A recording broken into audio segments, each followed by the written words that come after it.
Olá pessoal, essa é a aula 17 do curso Banco de Dados 1, de Banco de Dados 1, Instituto de Computação, onde a gente vai falar sobre o controle de concorrência.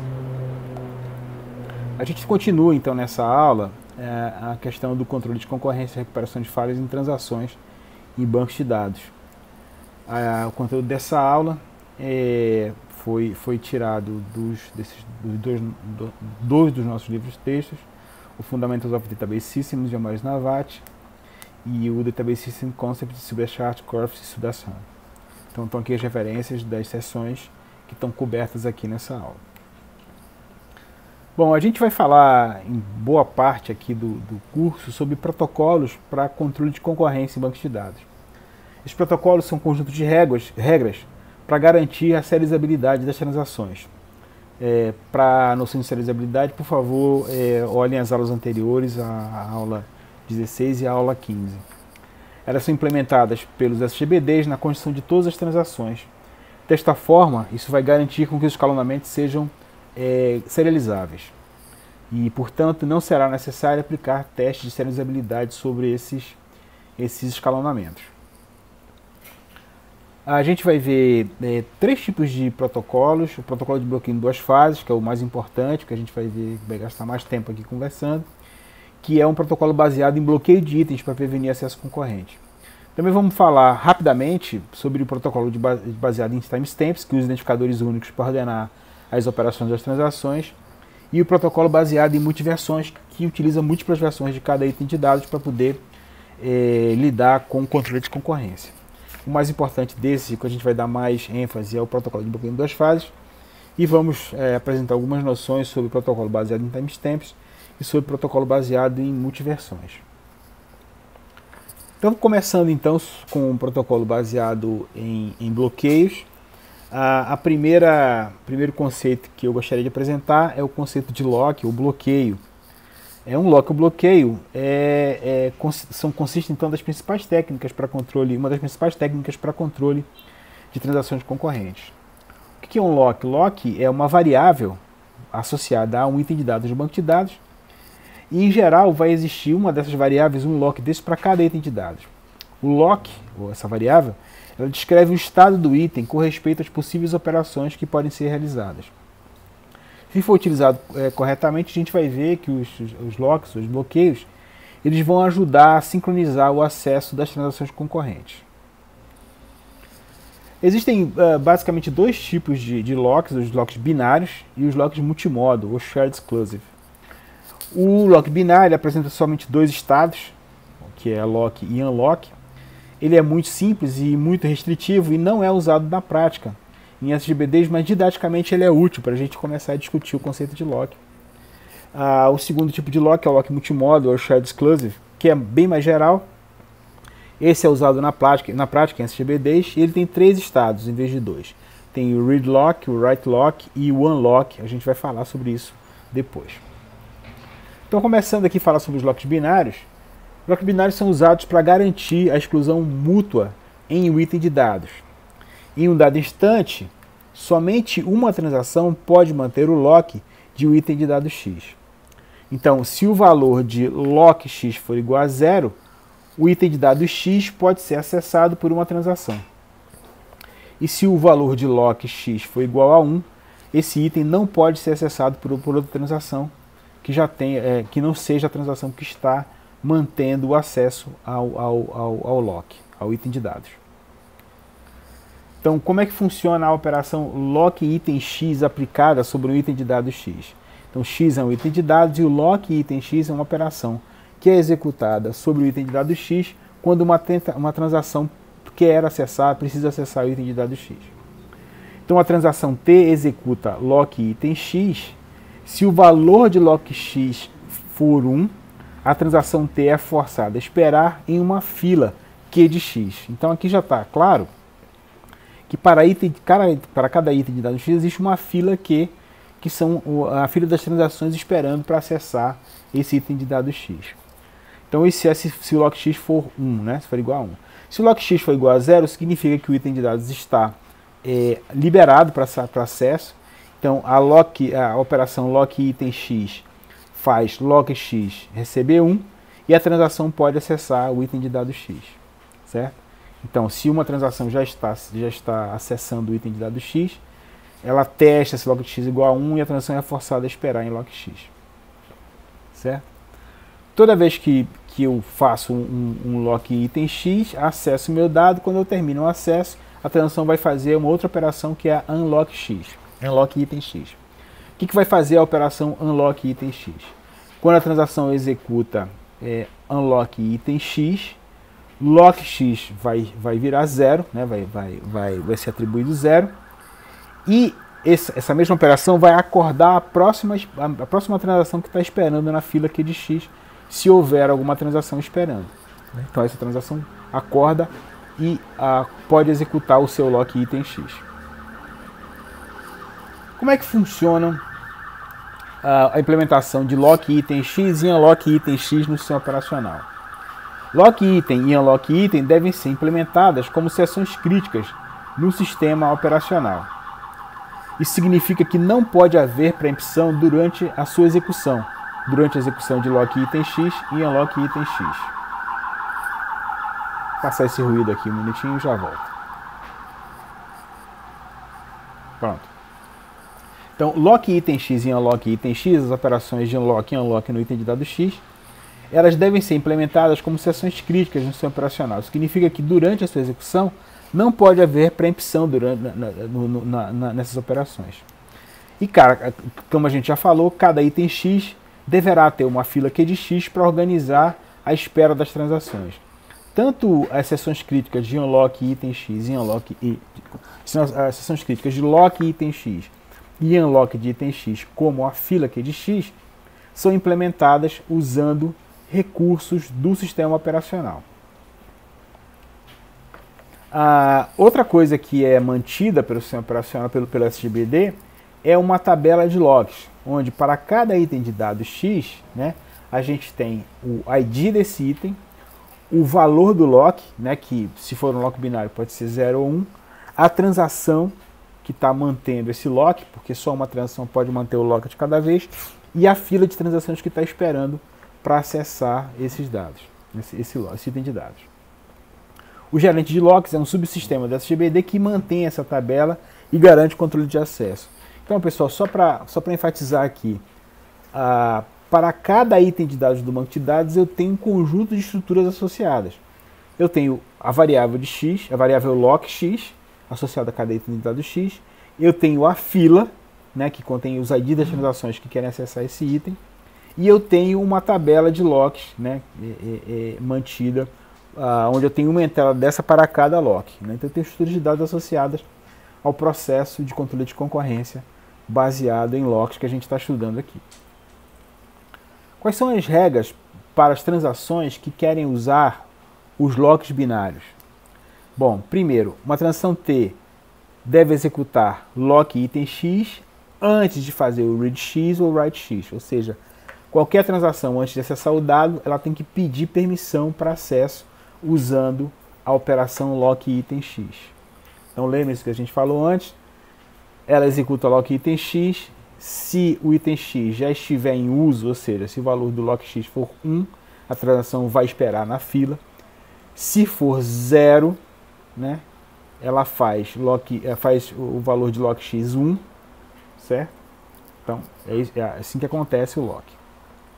E deve executar a transação deve executar unlock x depois de que fizer a leitura ou escrita do item de dados, né, do item de dados x.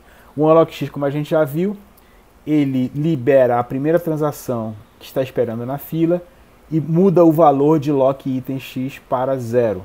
Portanto, a próxima transação já pode acessar, pode executar o seu lock item. Né? Vejam que é importante que a transação não execute lock item x se ela já tem o lock x. Porque se ela fizer isso, né, ela vai para a fila dormir.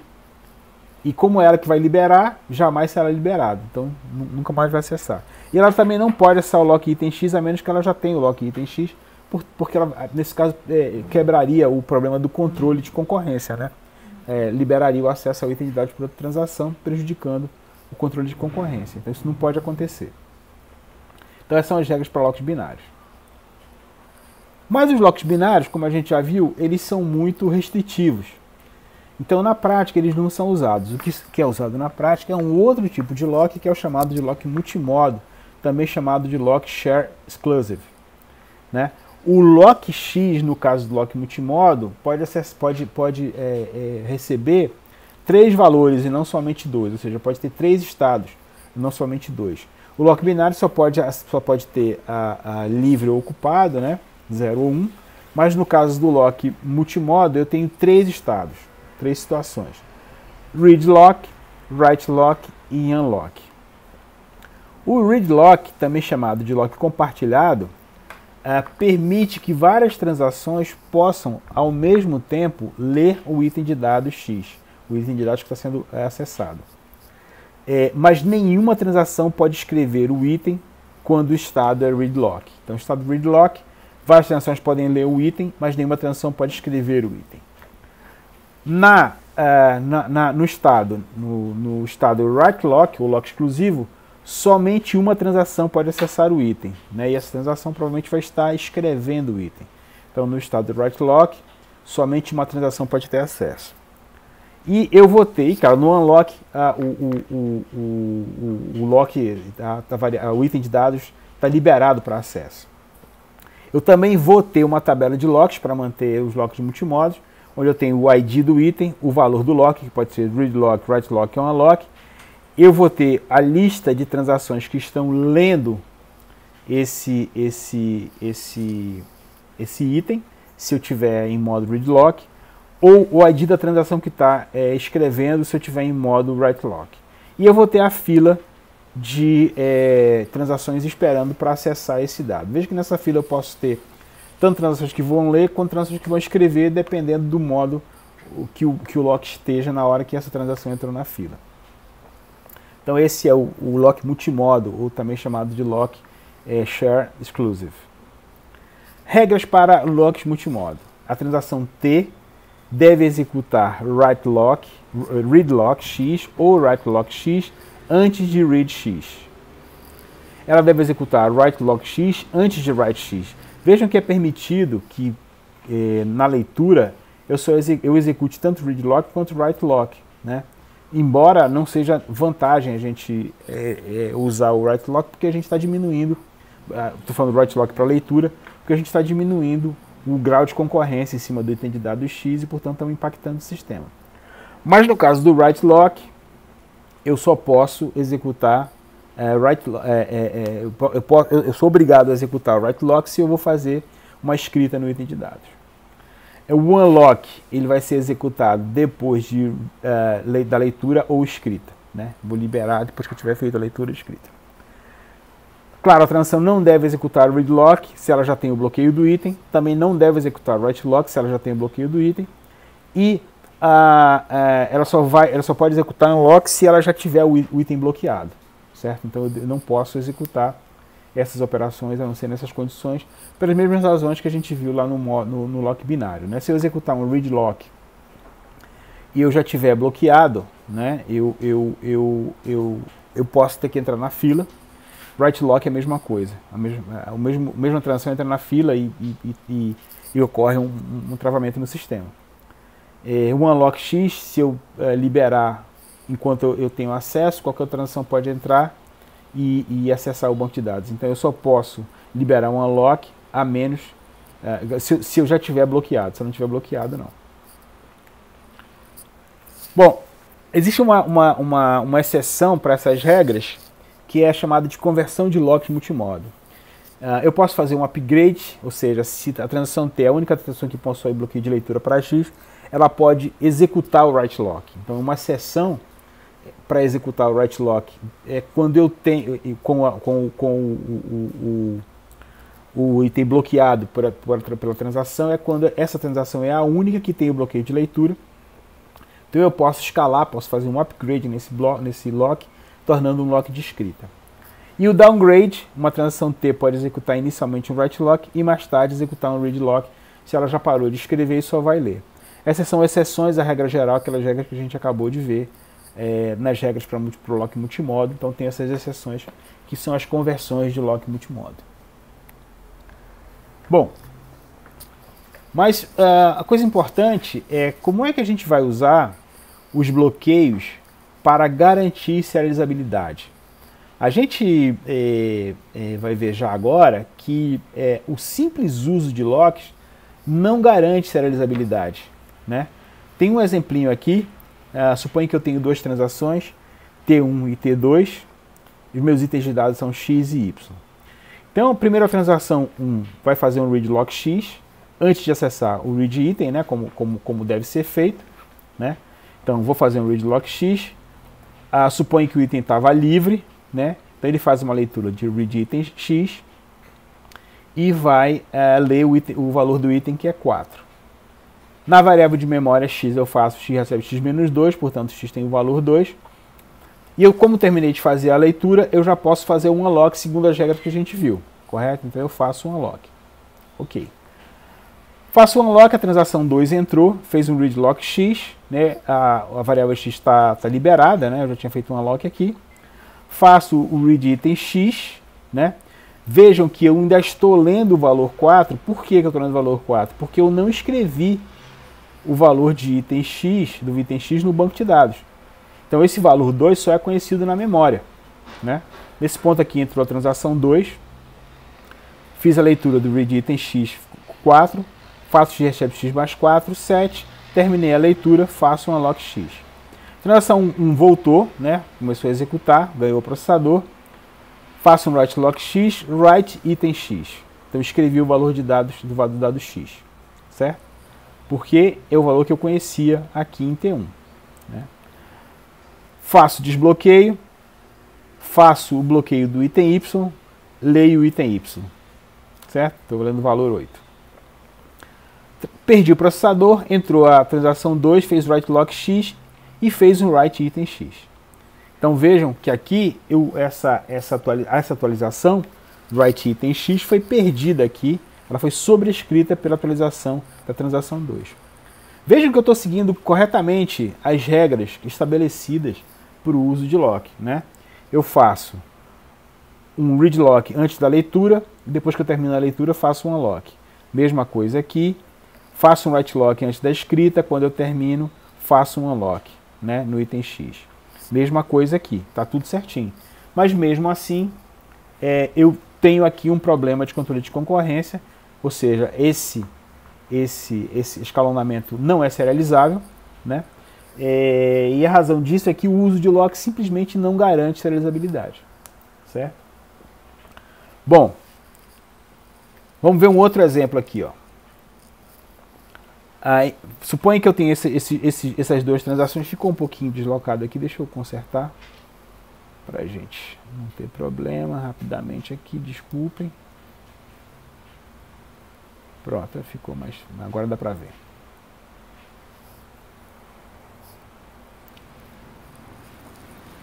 Então vamos ver aqui esse exemplo. Eu tenho aqui duas transações, tem um outro exemplo de que lock sozinho não garante serializabilidade, né? Inicialmente eu tenho os valores de x igual a 20 e y igual a 30. T1, read lock y, read item y, unlock y. Write lock x, read item x, x recebe x mais y, write item y, write item x, unlock x. Então veja, eu faço tudo direitinho, né? Eu faço o bloqueio do item antes de ler, nesse caso o item y, faço o bloqueio de x antes da escrita, corretamente, né? E faço o desbloqueio depois da leitura e faço o desbloqueio depois da escrita. Transação T2 é a mesma coisa, só que em vez de começar pelo y, ela começa pelo x. Bloqueia o x, lê o x, unlock, bloqueia o y, lê o y, modifica o valor de y, escreve y e unlock, né? As duas transações seguem corretamente as regras, mas mesmo assim eu vou ter problemas de serializabilidade. Os escalonamentos seriais dessas duas transações, portanto, os escalonamentos corretos, se T1 fosse depois de T2, x teria que ter o valor 50, y teria que ter o valor 80. E se fosse T2 seguido de T1, x teria que ter o valor 70, y é igual a 50. Agora vamos pegar um escalonamento não serial dessas transações e vamos ver o problema que acontece. Então vamos lá. Inicialmente x igual a 20. Vamos ver. T1, read lock y. read y30, né? Y tem o valor 30, então eu li 30 aqui. Unlock y. Li, bloqueei, li, desbloqueei. Entrou a transação T2, o processador, o sistema operacional preemptou T1, entrou T2, read lock x, read item x, x tem o valor 20, né? Inicialmente tem o valor 20, unlock x, write lock y, read item y, leio o valor 30, que é o valor que está, já que essa aqui não escreveu ainda, y recebe x mais y, igual a 50, write item y, unlock item y. Veja que o valor que foi escrito aqui de y foi o último valor conhecido de y, que é 50, tá certo? A outra transação ganhou o processador, write lock x, read item x 20, x recebe x mais 20, write item x, unlock x. Então o valor que foi escrito aqui foi os 30 de y que tinham sido lidos aqui, mais os 20 que foram lidos aqui. Então eu escrevi 50. Ao final, y é 50 e y é 50. Quando que o correto seria, se T1 tivesse começado antes de T2, x igual a 50 e y igual a 80.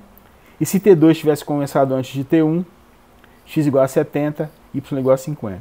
Ou seja, esse escalonamento ele não é igual, não é equivalente a nenhum dos dois possíveis escalonamentos seriais de T1 e T2. Portanto, ele não é serializável, né? Então ele está errado. E só para, então, dois exemplos, né? Exemplo 1 e exemplo 2, exemplos que mostram que o simples uso de locks não garante serializabilidade, né? Para garantir serializabilidade, a gente precisa impor mais uma regra no uso de locks. Essas regras compõem o que a gente chama do protocolo Two-Phase Lock, ou 2PL, né? Que é o protocolo para controle de concorrência baseados em locks. A gente pode chamar de 2PL, Two-Phase Lock ou protocolo de bloqueio em duas fases. É bem simples de entender, não é complicado, é só vocês entenderem direitinho, é muito simples.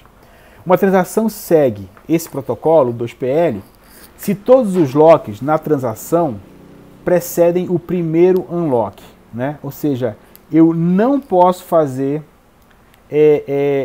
nenhum unlock antes de ter feito o último lock de todos os itens de dados.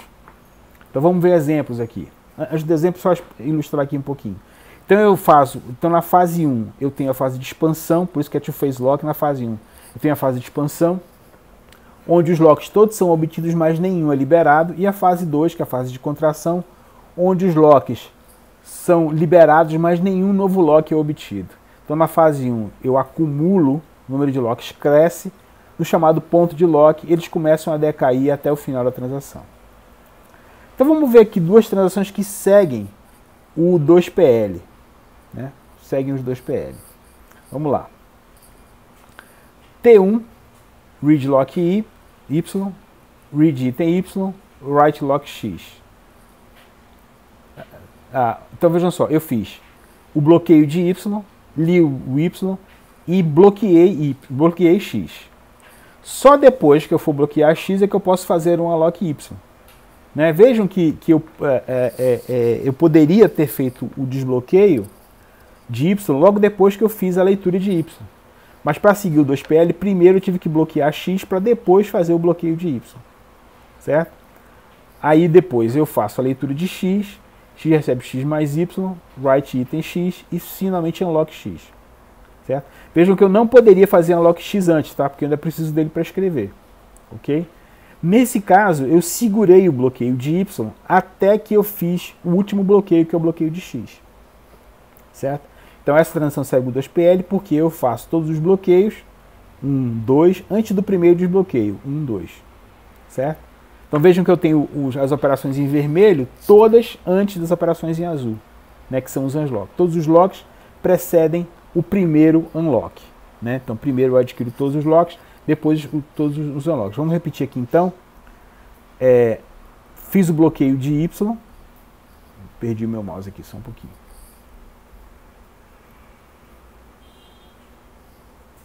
Não sei o que aconteceu aqui, que eu perdi o meu mouse. Agora, voltei.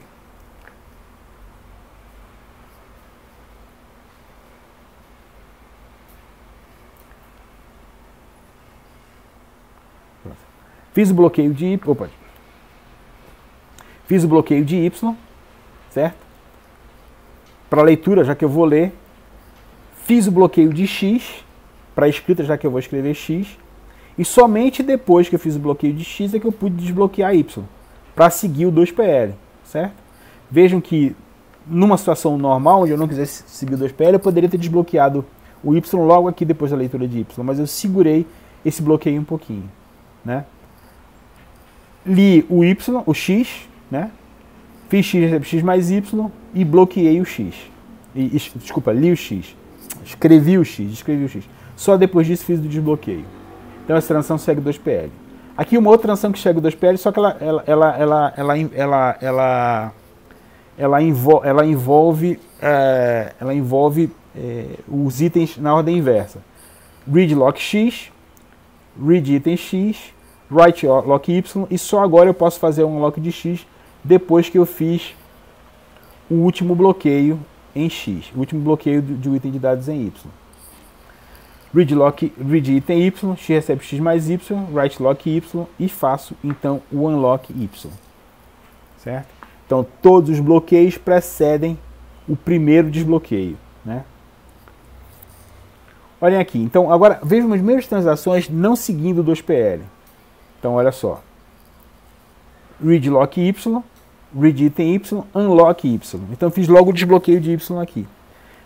Ou seja, eu tenho os bloqueios misturados com os desbloqueios, ou seja, os vermelhinhos misturados com os azuis. Certo? Então essa transação não segue o 2PL. Para ela seguir o 2PL, eu posso deslocar esse unlock aqui para depois do último... esse unlock para depois do último lock. Né? Mesma coisa nesse caso. Essa transação também não segue o 2PL, porque eu tenho os locks misturados com os unlocks. Né? Para ela seguir, eu teria que deslocar esse unlock aqui para baixo depois do último lock. Certo?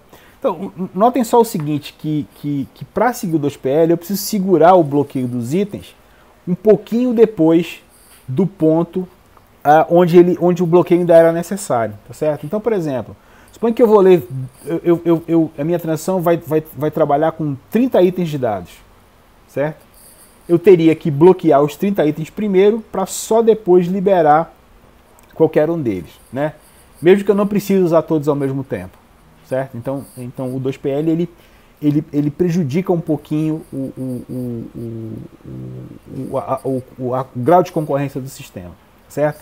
Mas por outro lado, isso que é a coisa importante, se todas as transações que participam de um escalonamento seguem o 2PL, então ele é garantidamente serializável. Não é necessário aplicar o teste de serializabilidade sobre esse escalonamento S. Certo? Então isso que é a propriedade importante do uso do 2PL. Ele garante serializabilidade, ou seja, ele garante que se eu usar o 2PL, os escalonamentos que essas transações participarem serão garantidamente serializáveis. Se o mecanismo de controle do SGBD garante o 2PL, então a serializabilidade é efetivamente garantida. Por isso que o 2PL é importante, né? Porque ele garante que as transações serão corretas. Uma transação pode ter, como eu já falei, ele causa um pequeno, quer dizer, pode não ser pequeno, uma diminuição no grau de concorrência do sistema. Uma transação pode ter que segurar um item X somente porque precisa bloquear um outro item Y antes de liberar. Foi exatamente o que aconteceu aqui, certo? Veja, mesmo eu já tendo feito a leitura em Y, eu não pude imediatamente desbloquear o Y aqui. Eu tive que primeiro bloquear o X para depois começar os desbloqueios, né? Então uma transação T pode ter que segurar um item X somente porque precisa bloquear um outro item Y antes de liberar. Vamos supor que minha transação ia usar 3 itens em vez de 2. Né? Eu poderia ler o primeiro, o segundo, e eu não poderia liberar nenhum dos dois antes de bloquear o terceiro item. E então eu ia ter que segurar esses bloqueios mais tempo. Né? Quando eu seguro esses bloqueios, eu evito que as transações afetem acessem esses itens de dados. E, portanto, eu também prejudico o grau de concorrência do sistema. Uma outra transação pode ser obrigada a esperar para acessar X, mesmo que T não precise mais usá-lo. Isso prejudica, então, o grau de concorrência do sistema. Então, o 2PL, apesar dele trazer corretude, ele prejudica um pouco o grau de concorrência do sistema. Veja que ele não é tão prejudicial como o uso, por exemplo, de escalonamentos seriais, completamente seriais. Mas mesmo assim, ele diminui o grau de concorrência do sistema. O 2PL ele pode ser usado também para garantir outras propriedades importantes das transações, além da serializabilidade dos escalonamentos em que elas participam. Para isso, eu posso mudar um pouquinho a especificação do protocolo e posso ter variações dele, né? A variação que a gente vai ver aqui é chamado 2PL, chamado conservativo. Então é uma variação do protocolo Two-Phase Lock do 2PL, chamada 2PL conservativo. Nessa variação, a transação deve bloquear todos os itens antes que a transação inicie. Então eu faço aqui uma pré-declaração do read set e do write set, que vai bloquear todos os itens de dados antes de qualquer coisa. Se algum dos itens não pode ser bloqueado, nenhum será, e a transação vai esperar por todos os itens. A grande vantagem desse tipo de variação do 2PL é que ele garante que eu não vou ter deadlocks. Daqui a pouco a gente vai ver um pouquinho o conceito de deadlocks aqui e por que eles podem acontecer no 2PL normal, né? A desvantagem é que ele é difícil de implementar na prática. Então deixa eu só explicar, talvez com um exemplinho aqui, rapidamente. Vejam só. Nesse caso aqui, eu fui bloqueando os meus itens à medida que eu fui precisando, né? Bloqueei primeiro o Y, fiz a leitura de Y e bloqueei o item X. No 2PL conservativo, antes do read item X, eu teria que bloquear o X e o Y. Ou seja, eu teria que bloquear todos os meus itens antes. Se fossem 10 itens que eu fosse usar na minha transação, eu teria que bloquear todos os 10 itens antes, né? Então esse é o chamado 2PL conservativo, certo? 2PL conservativo.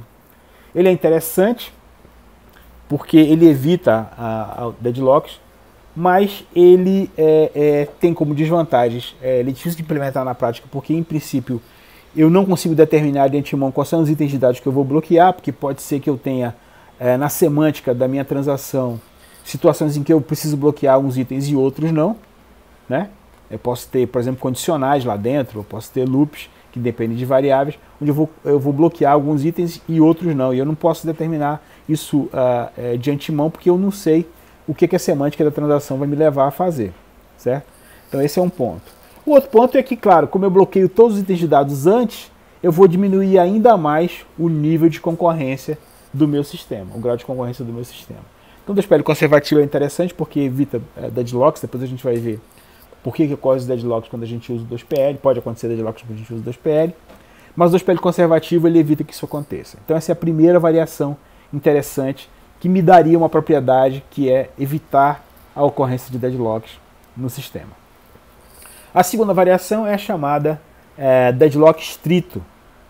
No deadlock estrito, nenhum write lock é liberado até que a transação commit ou aborte. Então nessa variação, eu não libero nenhum lock antes do commit da transação. Vocês lembram das aulas anteriores que o ponto de commit é aquele ponto na transação onde o SGBD se compromete com as operações, né, da transação. Isso é interessante porque nenhuma outra transação pode acessar o item até que a transação T comprometa ou aborte, né? Isso vai me garantir escalonamentos estritos onde eu não tenho rollback em cascata. Essa sim é uma propriedade muito importante, né? Porque a gente já viu na aula passada que em escalonamentos não recuperáveis, eventualmente eu posso ter casos em que uma transação escreve um item, né, não comita, uma outra transação lê esse item, comita, a primeira transação aborta e a segunda fica com um valor ainda não consolidado do item lido.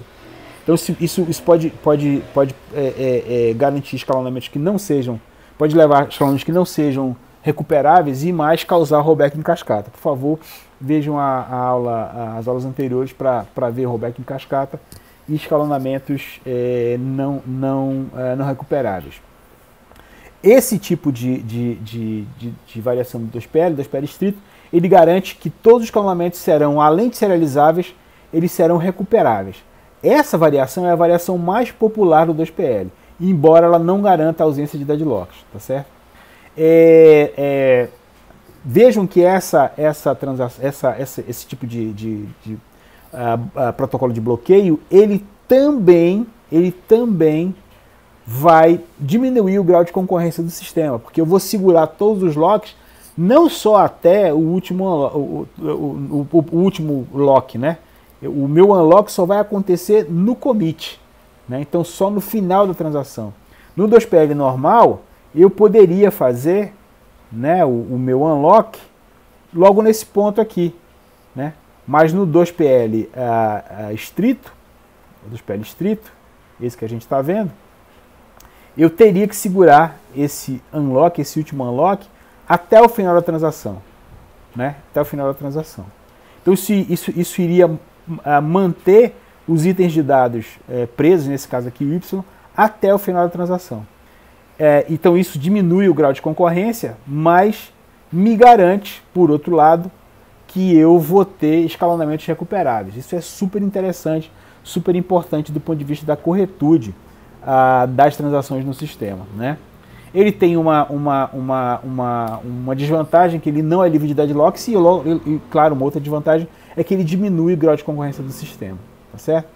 Se eu quisesse ter as duas propriedades, eu quisesse ter serializabilidade, garantia de recuperação em caso de falhas, e garantisse também que não vão correr deadlocks, né, eu poderia misturar o 2PL estrito com o 2PL conservativo. Isso me dá uma terceira variação, que é a chamada 2PL rigoroso, né? Nem o write lock ou read lock. Não, ainda não é essa, não, desculpa. É esse mesmo. Não, desculpa, não é isso não. Se eu misturasse o 2PL estrito com o 2PL conservativo, eu iria bloquear todos os itens antes da transação começar e desbloquear só ao final. Com isso, eu ia ter escalonamentos seriais, né? E aí não é interessante. Então, por isso que a gente prefere, na implementação dos SGBDs, usar o 2PL estrito e não usar o 2PL conservativo. Ou seja, a gente corre o risco de ter deadlocks, que são ruins, mas eles não vão prejudicar a corretude das transações. Mas a gente quer garantir serializabilidade e a gente quer garantir também a não ocorrência de rollbacks em cascata, tá certo? Que esses são realmente prejudiciais, podem gerar uma situação em que eu não consigo recuperar as minhas transações quando tem uma falha. O 2PL rigoroso é similar ao 2PL estrito, só que ele não libera nem write locks nem read locks até que a transação execute um commit ou abort. O estrito ele só se preocupa com write locks, e o rigoroso se preocupa com write locks e read locks, né? Ele é similar ao 2PL estrito, exceto que ele é mais restritivo, então ele é mais simples de implementar, já que todos os locks são mantidos até o commit. Mas digamos que ele prejudica ainda mais o grau de concorrência, porque ele não permite nem liberações de locks de escrita, de leitura, tá certo? Somente de escrita. Enquanto que o 2PL estrito ele permite a liberação de locks de escrita, de leitura. Ele só se preocupa com locks de escrita, certo? Então, as variações do 2PL, como a gente viu, elas reduzem ainda mais o grau de concorrência do sistema. Se a gente usar tanto o conservativo como o rigoroso, ou seja, o que bloqueia todos os itens antes e o que desbloqueia todos os itens depois da transação, a gente vai ter resultados com escalonamentos seriais. A gente não quer isso. O 2PL garante que os escalonamentos gerados serão serializáveis. No entanto, podem haver escalonamentos serializáveis que não usam o 2PL. A gente vai ver outras técnicas de garantir serializabilidade que não usam o 2PL. Daqui a pouquinho vamos ver. Bom, vamos falar um pouco sobre deadlocks. A gente mencionou rapidamente aqui, vocês devem ter uma noção do que é um deadlock, lá do curso de ciências operacionais, mas aqui no caso de banco de dados vale a pena a gente ver uns exemplos específicos aqui. O que é um deadlock? É muito mais fácil mostrar exemplo do que falar, mas eu vou falar o conceito aqui de qualquer maneira. O deadlock ocorre quando cada transação em um conjunto de duas ou mais transações está esperando por um item X, mas X está bloqueado por uma outra transação T' no conjunto. Assim, cada transação no conjunto está em uma fila esperando por uma transação libere um item que nunca será liberado. Vamos ver aqui um exemplo, que é muito mais fácil dar o exemplo do que dar o conceito. Então vamos lá, eu tenho aquelas minhas duas transações, read lock Y, read item Y, write lock X, unlock Y, read item X, X recebe X mais Y, write X, unlock X.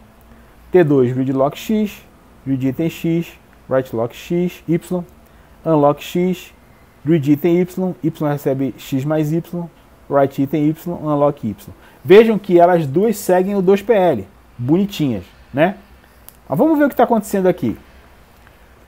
Então, começou o escalonamento, read lock Y, read item Y, certo?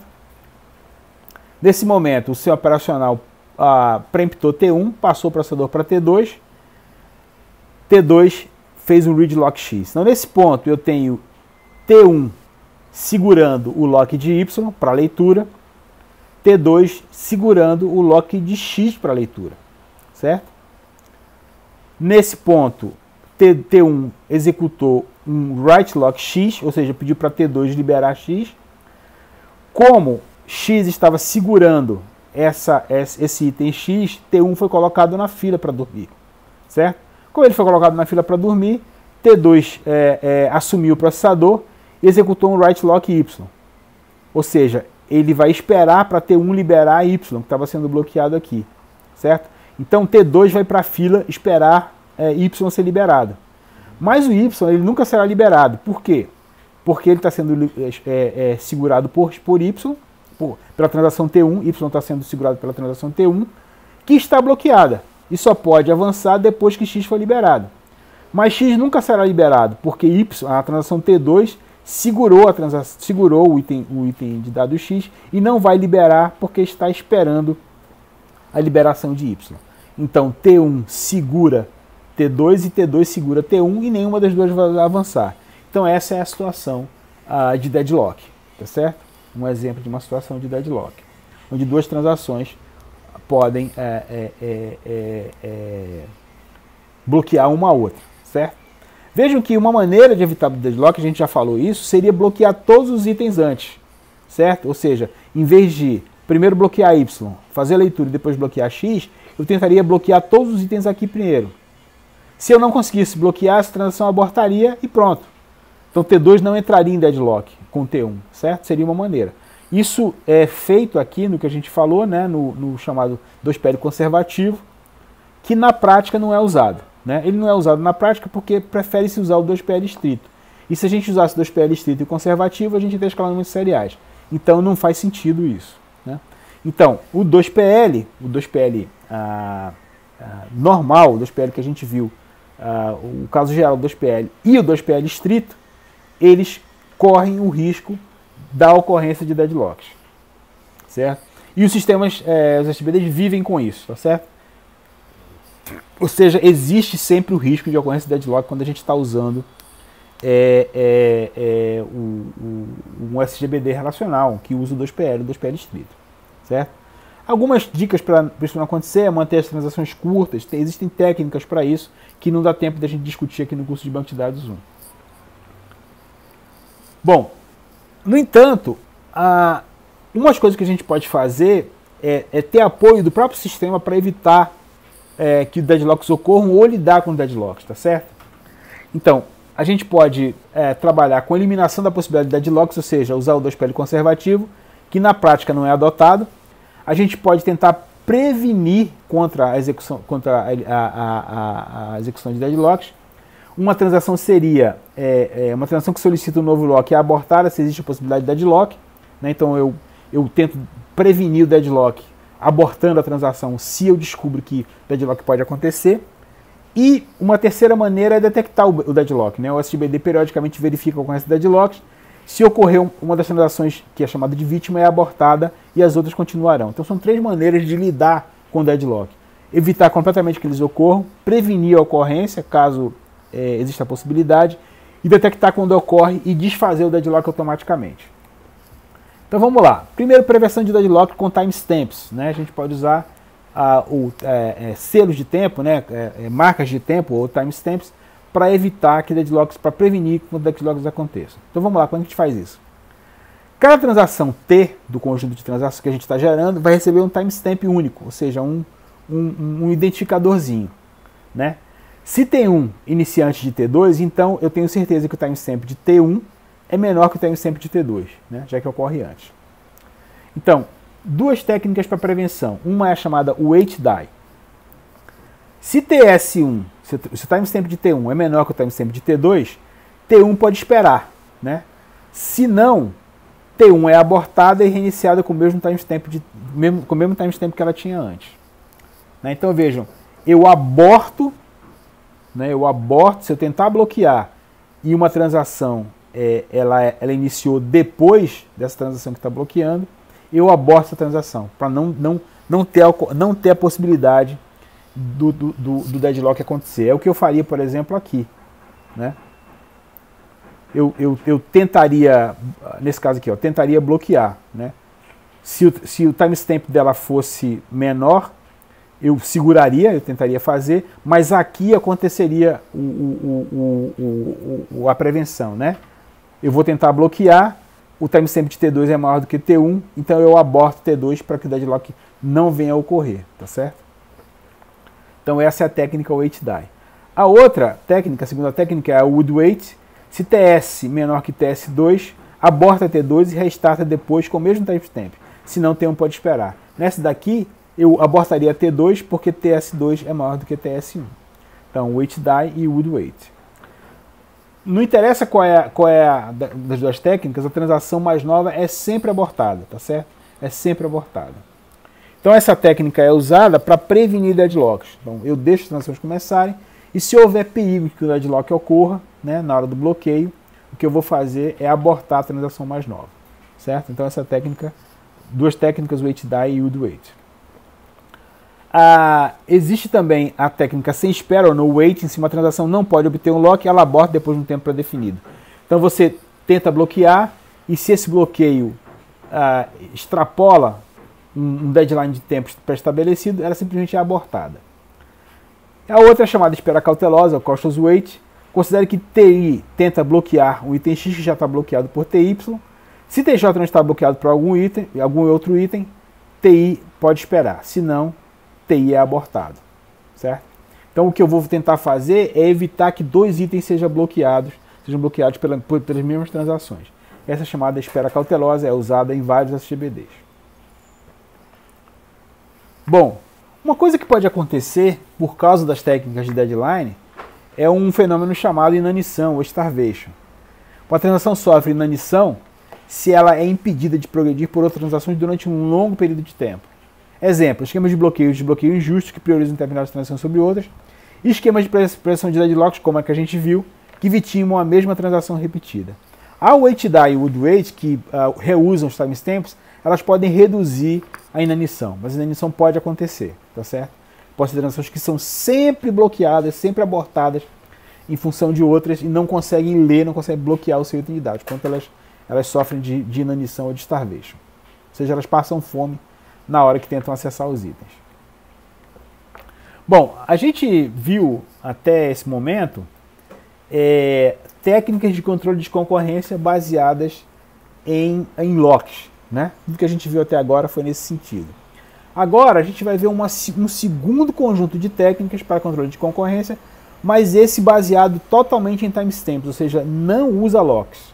Não usa locks. Tá certo? Opa, ficou uma transparência aqui em inglês.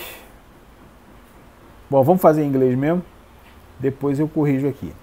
Então, o que é um timestamp? É um identificador único, né, atribuído pelo SGBD para identificar uma transação.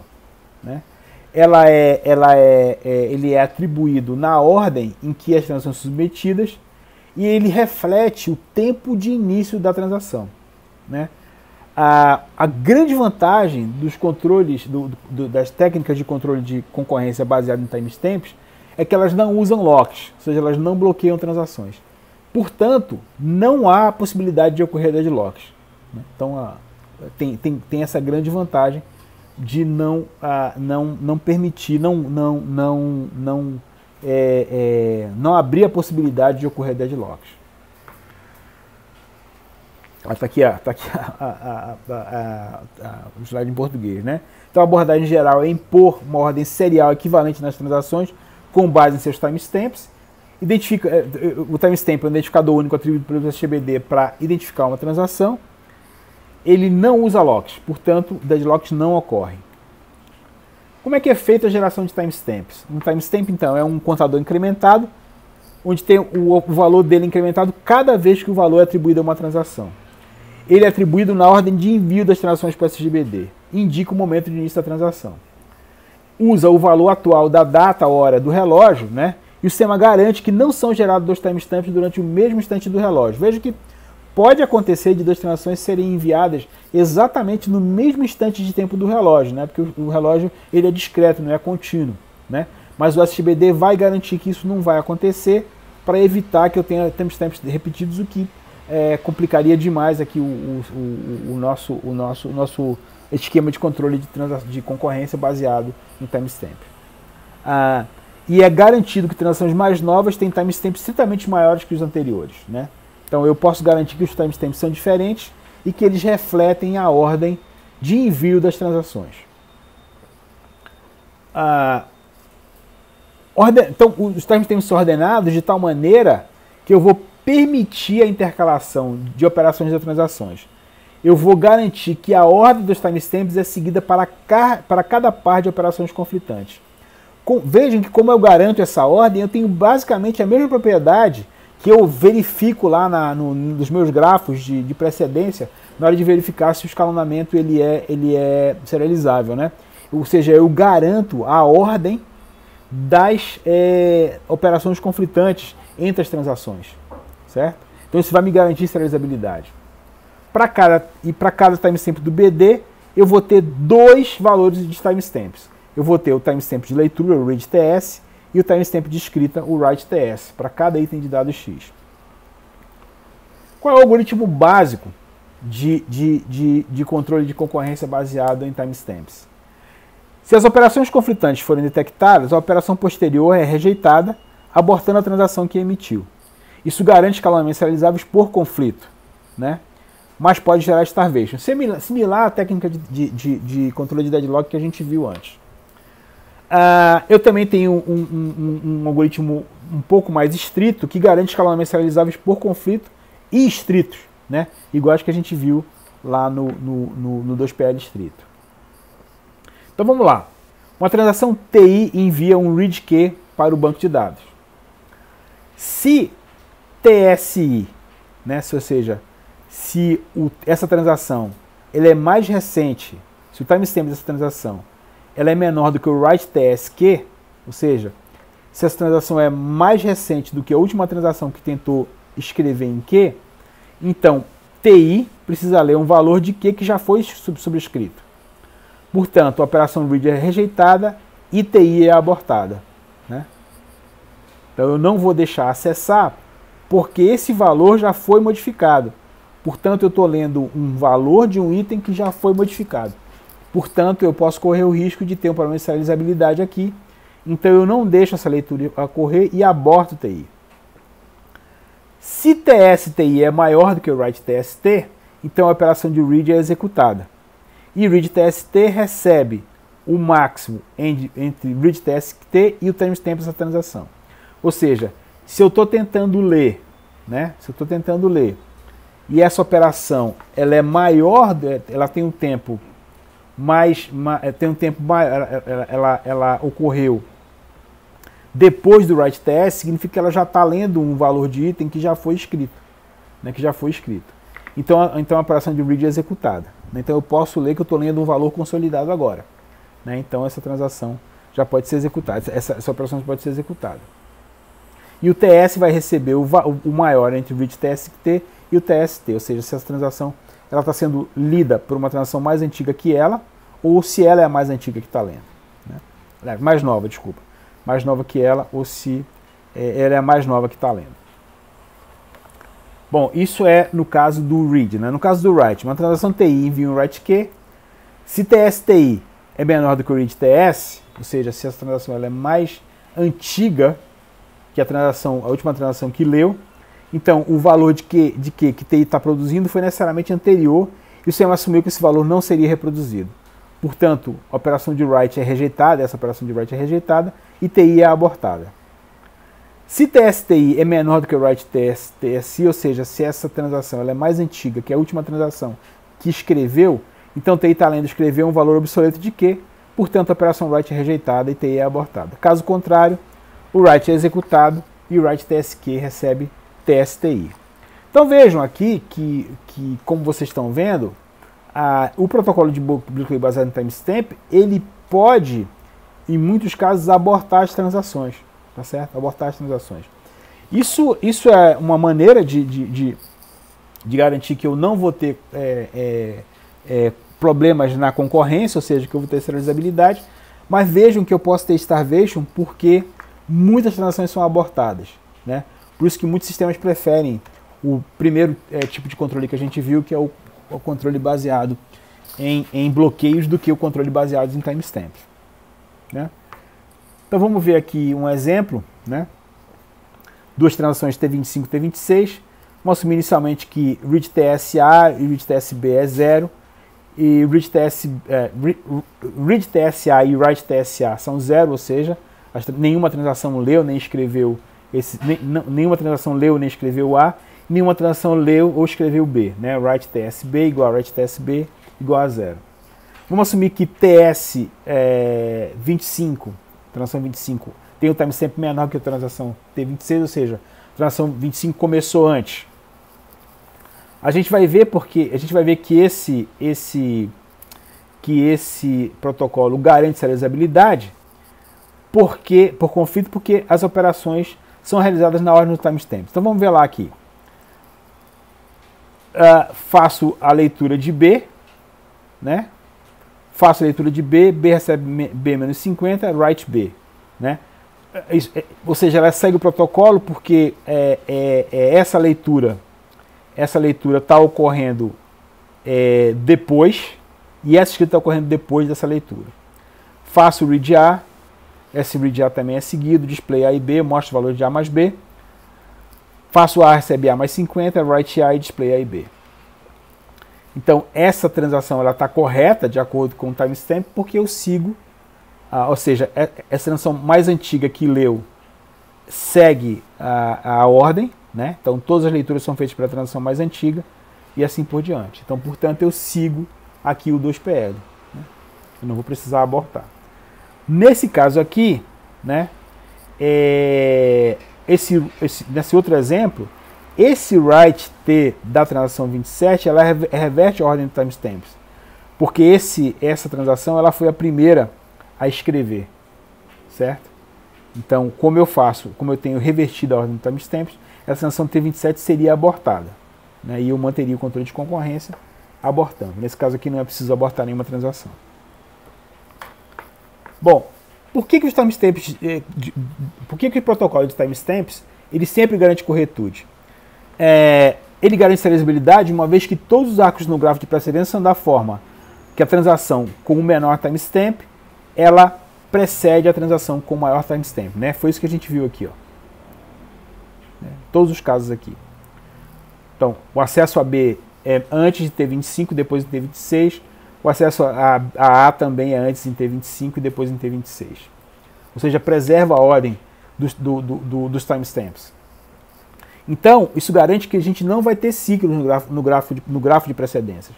Além disso, ele evita deadlock, já que nenhuma transação espera. No entanto, os sistemas podem evitar deadlock em cascata e até não ser recuperáveis. Né? Isso não dá para a gente garantir aqui no protocolo de timestamps, certo? Por isso que muitos sistemas preferem os protocolos baseados em bloqueio do que os protocolos baseados em timestamp. Embora ele também garanta serializabilidade, como a gente está vendo aqui. Se eu quiser garantir recuperabilidade nos protocolos de timestamp, eu tenho algumas soluções. A primeira, uma transação estruturada de tal forma que seus escritos são todas realizadas no final do seu processamento, o que é difícil garantir, né? Todos os escritos de uma transação formam uma transação atômica, nenhuma transação pode ser executada enquanto uma transação está escrevendo. E uma transação que aborta é reiniciada com um novo timestamp. Isso aqui é uma solução. Outra solução é ter uma forma de bloqueio limitado, ou seja, aguardar que os dados sejam comprometidos até lê-los. No fundo, é como se você estivesse implementando o 2PL conservativo. Né? A solução 3 é usar a dependência de commit para garantir a capacidade de recuperação, ou seja, eu garantir também a ordenação dos commits aqui. Então, 3 maneiras de garantir recuperabilidade no protocolo de timestamp.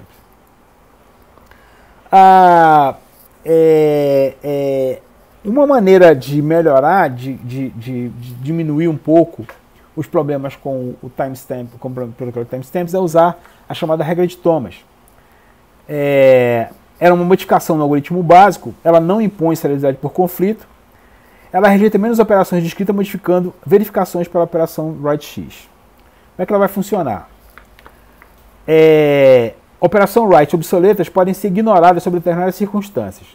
Por exemplo, quando TI tenta escrever no item de dado Q, se TS de I, ou seja, se a transação TI é mais antiga do que o tempo de escrita de Q, do item de dados Q, então TI está tentando escrever um valor obsoleto de Q. Ao invés de abortar, esse write pode ser ignorado, né? Isso vai aumentar o potencial de concorrência no sistema, permitindo que mais transações executem, né?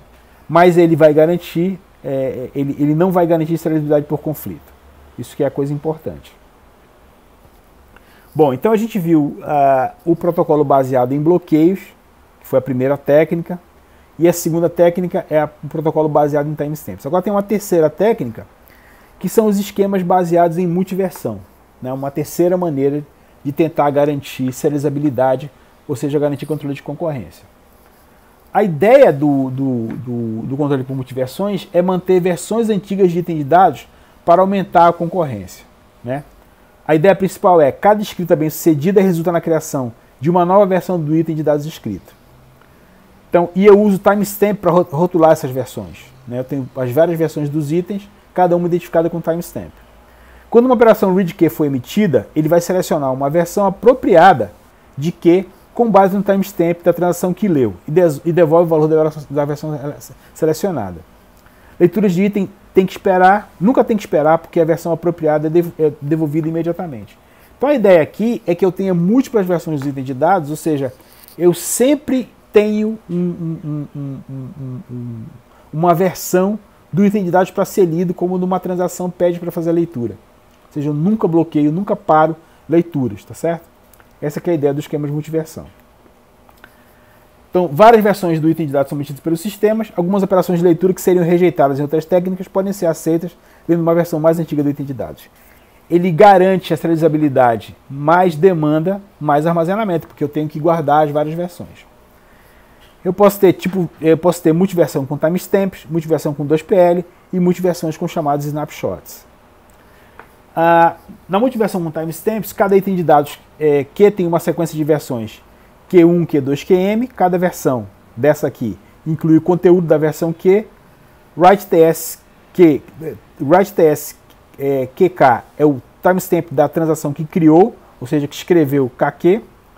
Porque lembre-se, cada vez que eu escrevo, eu crio uma nova versão.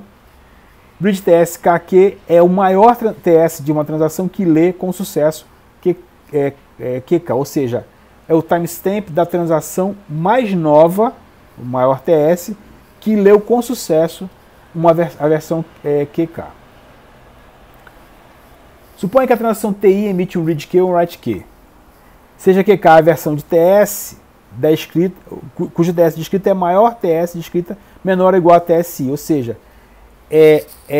a versão, né, da última transação que leu esse item de dados antes dessa transação TI, que escreveu o item de dados antes da transação TI. Se a transação envia um read, então o valor retornado é o conteúdo da versão QK. Basta entregar, porque eu já sei que aquele é o valor mais atual para aquela transação. Se o read TSK é menor do que TSTI, faça read TSK, recebe TSI. Ou seja, se essa transação é a transação mais antiga, mais nova que está lendo esse item de dados, eu vou atualizar o timestamp de leitura desse item de dados para ele. Agora, se eu estou enviando um write, né, se o timestamp de escrita, o timestamp dessa transação é menor do que o de TS, então ela é abortada. Porque significa que eu já tenho uma versão mais nova e eu não posso sobrescrever, certo? Se é igual, o conteúdo de QI é sobrescrito, senão uma nova versão é criada, né?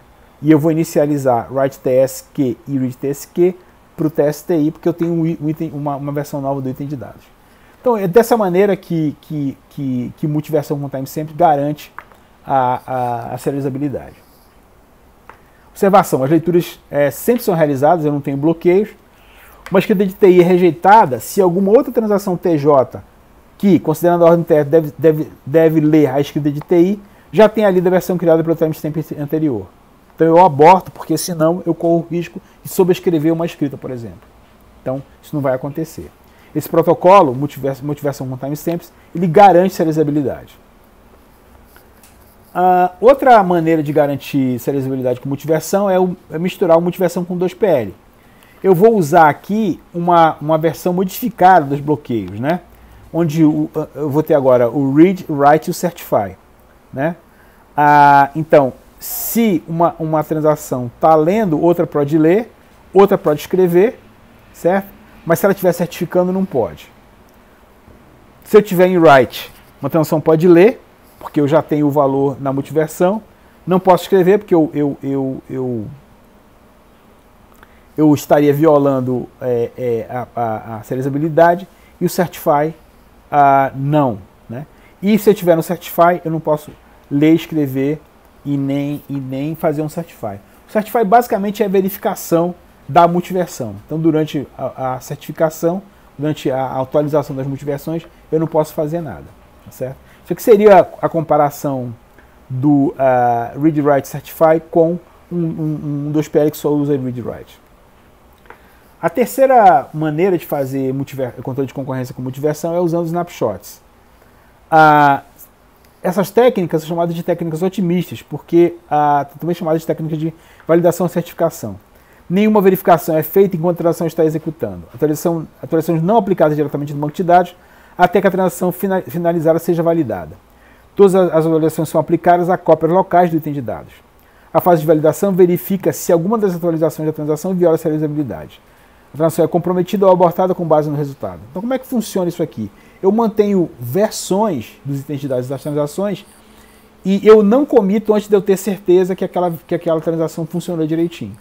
Né? Então, eu posso abortar ou posso comprometer, dependendo do resultado da verificação. Beleza, então foram essa aula sobre controle de concorrência, onde a gente viu, voltando aqui para o comecinho, só para a gente recapitular rapidamente, foi uma aula mais longa, né? Vamos só ver aqui o que a gente viu nessa aula. A gente viu então protocolos de bloqueio para garantir, não protocolos de bloqueio, protocolos genéricos, né? 3 tipos de protocolos para controle de concorrência. Então, o que a gente viu, que esses protocolos são conjuntos de regras para garantir serializabilidade, são implementados pelos SGBDs na construção de todas as transações. Desta forma, os calamentos são garantidamente serializáveis. Não é necessário aplicar testes de serializabilidade. A gente viu 3 tipos de protocolos: protocolo de bloqueio de 2 fases, o que a gente viu que é mais extensamente, o protocolo baseado em timestamps e o protocolo baseado em multiversões. Certo? Que é utilizando múltiplas versões de cada item de dados. A gente viu os 3 aqui. A gente deu mais ênfase ao protocolo de bloqueio em 2 fases, porque ele é o mais usado, mas é interessante também conhecer o protocolo baseado em timestamps e o protocolo baseado em multiversões. E, lembrando agora que, mais uma vez aqui, que o material que a gente viu nessa aula está aqui nos livros, nosso livro-texto, o livro de Almaz Navati e o livro de Silberschatz, Koff e Sudarshan. É isso. Então, por hoje, por essa aula, então, terminamos aqui. Na próxima aula a gente vai continuar conversando sobre transações e sobre corretude das transações. Muito obrigado.